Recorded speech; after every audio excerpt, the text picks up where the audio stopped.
Happy Veganuary! Today I'm going to show you how to do a really quick stir fry with edamame and any kind of vegetables that you still have at home that you want to use. I put in a little pineapple for a special zing. Put in some soya sauce so you have that salty, sweet taste. You'll be amazed at what you can do in a very short time. Start by coarsely chopping an onion or two. We're making this dish for 4 people. Leftovers can be stored in the fridge and enjoyed the next day as well. That saves time and makes it easier to establish a healthy diet in your daily routine. Chop some mushrooms. Prepare some Brussels sprouts and quarter them.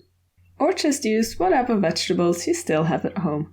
Add a bit of water to a frying pan and bring it to a boil. Add the onion to the pan and braise them for a couple of minutes. Chop some carrots, but don't peel them. You could also use frozen veggies if you're running low on time. Add the vegetables to the pan as well as some water. Add edamame to your frying pan. We used frozen ones, but let them thaw a bit before we cook them. You could also use edamame from a can. Stir it well. Chop a sweet pepper and add it to the pan. Chop a leek and add it as well. Mix everything well and add some more water if there's none left in the pan. Cut some small tomatoes in half. Pour some soy sauce over the veggies. Start by using a little bit and then trying it before you add too much in the beginning.